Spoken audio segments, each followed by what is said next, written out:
मतांचा बाजार उठवून आपल्याला मतं मिळू शकतील असं जे त्यांना वाटतंय, मला असं वाटतं 16 तारखेला हे स्पष्ट होईल. त्यांच्या अफवांवर कोणीही विश्वास ठेवणार नाही. पराभव डोळ्यासमोर दिसतो म्हणून हे राजकारण केलं जात आहे का? 100% पराभव डोळ्यासमोर दिसतोय म्हणूनच हे राजकारण चाललेलं आहे. शिवसेना म्हणजे शहासेना आणि भाजपाची बी टीम असल्याचं ते आरोप करतायत. ते पहिल्यांदा थोडी बोलले, ते अनेक वेळा बोलले. प्रश्न हा आहे की ते बोलल्यानंतर कोणाचा त्यांच्यावर विश्वास आहे का?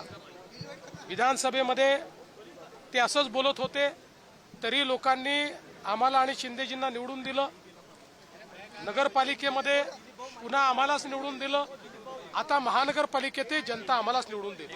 टीका आणि टोमण्यांना विकासाच्या मुद्द्यांवर तुम्ही उत्तर देता.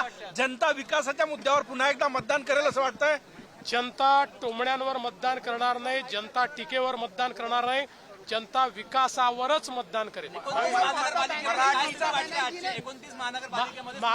माझा असा कयास आहे की 29 महानगरपालिकेत आमची स्थिती चांगली आहे. किमान 27 महानगरपालिकांमध्ये महायुतीच्या 3 पक्षापैकी कुठल्या तरी पक्षाचा महापौर असेल आणि भाजप नंबर 1 असेल. थँक्यू भाऊ. थँक्यू भाऊ.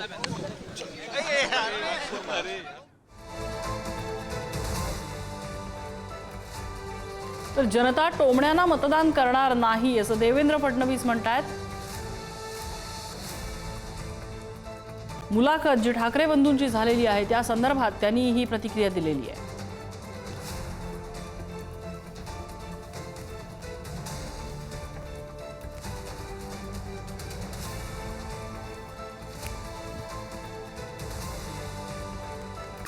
Thank you.